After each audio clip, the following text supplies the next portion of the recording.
Heart related कुछ terminologies है जो बहुत ही ज़्यादा यूज़ होते हैं, जैसे आइनोट्रोपी, क्रोनोट्रोपी, ड्रोमोट्रोपी और बेथमोट्रोपी। एक्चुअली हम ये कोई मेडिसिन देते हैं उससे पहले देखते हैं कि ये मेडिसिन दिल पे जाके कहाँ काम करेगा। ये दिल की धड़कन बढ़ाएगा, बीपी बढ़ाएगा। तो इसके रिलेटेड कुछ टर्मिनोलॉजीज़ है, आज इसके बारे में पढ़ते हैं। सबसे पहले आइनोट्रोपी के बारे में पढ़ते हैं।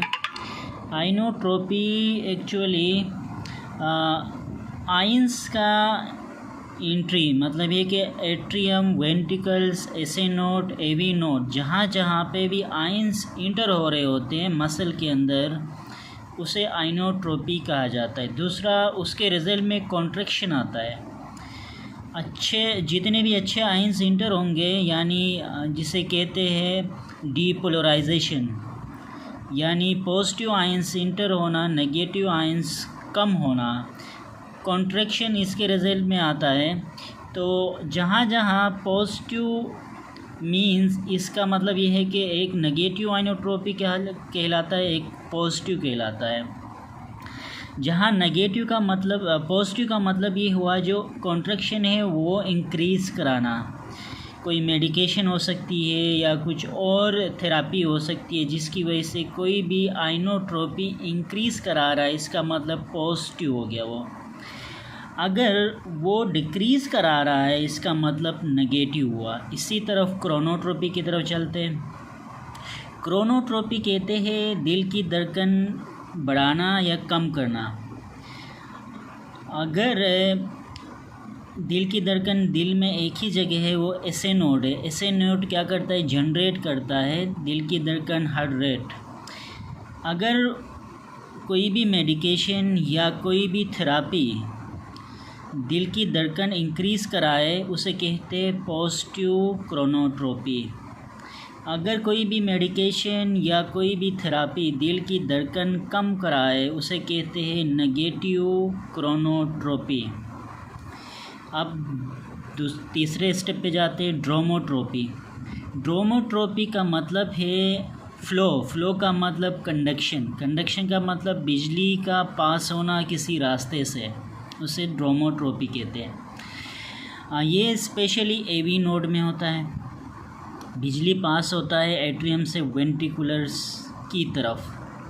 अगर वहाँ बिजली सही तरीके से पास हो या इंक्रीज़ हो, या कोई भी मेडिकेशन दो या कोई भी थेरापी दो जिसके रिज़ल्ट में वहाँ का जो कंडक्शन सिस्टम है वो इंक्रीज़ हो, उसे कहते हैं पॉजिटिव ड्रोमोट्रोपी। अगर कोई भी मेडिकेशन या कोई भी थेरापी जिसके रिज़ल्ट में ये कंडक्शन कम हो जाती है, तो उसे कहेंगे हम नेगेटिव ड्रोमोट्रोपी, जो हार्ट ब्लॉक भी कहा जाता है। अब चौथे पे जाते। चौथा का मतलब ये है बेथमोट्रोपी। बेथमोट्रोपी का मतलब ये है एक्साइटेबिलिटी। ये भी रिलेटेड टू दी आइनोट्रोपी है। आइंस की भरमार, मतलब कि बहुत ज़्यादा आइंस एट्रियम या वेंट्रिकुलर्स में जमा होना। एंड रिज़ल्ट क्या आता है, एक्साइटेबिलिटी। मतलब ये कि नॉर्मल से एबनॉर्मल से भी हट के एक क्रिटिकल सिचुएशन आ जाता है, जहाँ पे बहुत ज़्यादा एट्रियम और वेंट्रिकल्स कॉन्ट्रैक्शन कराते हैं एबनॉर्मली। उसे क्या कहेंगे, एक्साइटेबिलिटी आती है। स्पेशली एरिथमियाज में, जैसे साइनस टेकिकार्डिया हुआ, एसवीटी हुआ, एफएप हुआ, ए फ्लटर हुआ, या वी फेप हुआ, वी टेक हुआ। ये सारे एरिथमियाज किसके रिजल्ट में होता है, बेथमोट्रोपी होती है। एक्साइटेबिलिटी होती है। हार्ट के टिश्यूज़, हार्ट के मसल, हार्ट के सेल के अंदर इतने ज़्यादा आयंस डिपॉजिट हो जाते हैं, तो उसे क्या कहेंगे, पॉजिटिव बेथमोट्रोपी। अगर ये कम कराए, नॉर्मल की तरफ आ जाए, उसे कहेंगे नेगेटिव बेथमोट्रोपी। जैसे नीचे हम मेडिकेशन की तरफ जाएंगे तो हमें पता चलेगा।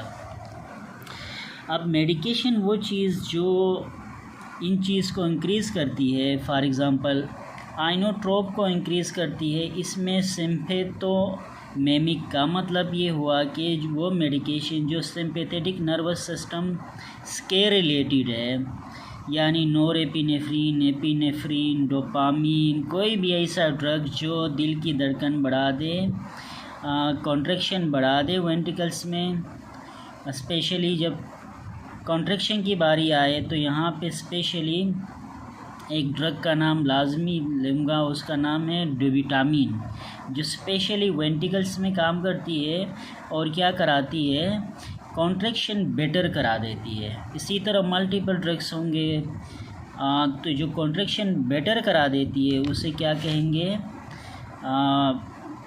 सिम्पैथोमेमिक भी कहेंगे, जो कि आइनोट्रोपिक में आता है। अच्छा, इसी तरह इसको कौन कराता है, अगर कोई एमआई हुआ, वेंट्रिकल में कोई इशू हो गया, हमें कम कराना है वेंट्रिकल, यानी कोई एसवीटी है या वीटी है, वीफे पे कोई भी इशू है जिसकी वजह से वेंट्रिकल में कॉन्ट्रैक्शन ज़्यादा हो रहा है, तो हम कम कराने के लिए क्या करेंगे, बीटा ब्लॉक कर देंगे, कैल्शियम चैनल ब्लॉक कर देंगे, सोडियम चैनल ब्लॉक कर देंगे। ये क्या कराएगा, ये जो आइनोट्रोपी है, जो कॉन्ट्रैक्शन है, वो कम कराएगा। आप इसी तरफ दिल की धड़कन की तरफ जाएंगे तो दिल की धड़कन को इंक्रीज़ करने वाला सेम है जैसे इसका आइनोट्रोपिक इफ़ेक्ट था, वो भी क्या कराता है, इंक्रीज़ कराता है। हाँ, डिक्रीज़ की तरफ जाएंगे तो दिल की धड़कन डिक्रीज़ कराने में बीटा ब्लॉकर भी हेल्प करते हैं, कैल्शियम चैनल भी हेल्प करते हैं। इसमें एक एडिशन ये आता है, वेगस नर्व को अगर स्टिमुलेट ज़्यादा किया जाए तो दिल की धड़कन कम हो जाती है। तो एक एडिशन है इसमें, अगर क्रोनोट्रोपी है, इसको कम कराने के लिए वेगोटोनिक स्टिमुलेंट कोई भी मेडिकेशन हो सकती है, जैसे एक मेडिकेशन डिजिटलस में डिजोक्सिन कराता है। तो इसी तरह मल्टीपल होंगे। अब हम जाएंगे किसकी तरफ, ड्रोमोट्रोपी, जो कंडक्शन है। कंडक्शन को इंक्रीज़ करने के लिए कौन है, सेम है, सिम्पैथोमेमिक ड्रग्स है, एड्रीनर्जिक ड्रग्स बोले, कोई भी ड्रग जो कि कंडक्टिविटी को इंक्रीज़ करती है। अब डिक्रीज़ करने के लिए सेम जैसे हार्ट रेट इंक्रीज़ या डिक्रीज़ करा रहा था, इसी तरह एवी नोड में भी सेम है, बीटा ब्लॉकर करा सकती है कम, कैल्शियम चैनल ब्लॉक करा सकती है, सोडियम चैनल ब्लॉकर करा सकती है, वेगोटोनिक स्टिमुलेंट भी कराती है। फ़र्क ये है कि हार्ट रेट को राइट वेगस कम कराती है, एवी कंडक्शन को लेफ़्ट वेगस कम कराती है। वेगस दोनों में होता है, हार्ट रेट और कंडक्टिविटी, बट फ़र्क ये है कि राइट वाला वेगस हार्ट रेट को कम कराता है, जबकि लेफ़्ट वाला वेगस क्या कराता है, एवी कंडक्शन को कम कराता है। इसी तरफ एक्साइटेबिलिटी की तरफ जाएंगे। एक्साइटेबिलिटी का मतलब कॉन्ट्रैक्शन हद से ज़्यादा होना, तो इसमें क्या ड्रग देंगे, एंटी एरेथमिक ड्रग देंगे, जिसमें एम्यूड्रोन, लाइडोकेन, ये दो बहुत ही इंपॉर्टेंट यूज़ होने वाले ड्रग्स है, एम्यूड्रोन और लाइडोकेन, एक्साइटेबिलिटी को कम करने के लिए। अच्छा, एरियाज़ ये है कि आइनोट्रोपी एट्रियम में होगी और वेंट्रिकल में होगी, जबकि क्रोनोट्रोपी सिर्फ व सिर्फ कहाँ होगी, एसए नोड पे होगी। हार्ट रेट एसए नोड ही जनरेट कराता है, अगर इसको इनहिबिट करोगे हार्ट रेट कम होगा, इसको स्टिमुलेट करोगे हार्ट रेट इंक्रीज़ होगा। कंडक्शन सिर्फ कहाँ पे होती है, ज़्यादातर एवी कंडक्शन मल्टीपल जगहों में होती है, लेकिन एवी नोड में ज़्यादा होती है, क्योंकि एक पाइप नामा जगह है, बहुत ही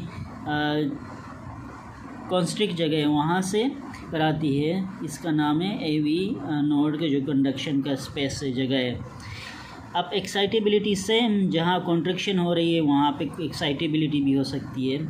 एट्रियम, वेंट्रिकल्स एसए नोड में भी हो सकती है, एवी नोड में भी हो सकती है। जो एक्साइटेबिलिटी, अगर ऐसे नोड पे एक्साइटेबिलिटी होगी उसे क्या आएंगे, साइनस टेकिकार्डिया। अगर एवी नोड पे अगर कोई एक्साइटेबिलिटी आती है तो वो वेंट्रिकल को क्या कराएगी, स्टिमुलेट कराएंगी। इसे सुप्रावेंट्रिकुलर टेकिकार्डिया भी कहा जाता है। इसके अलावा एक और क्लाइनोट्रोपी होती है, वो नेक्स्ट किसी में डिस्कस करेंगे।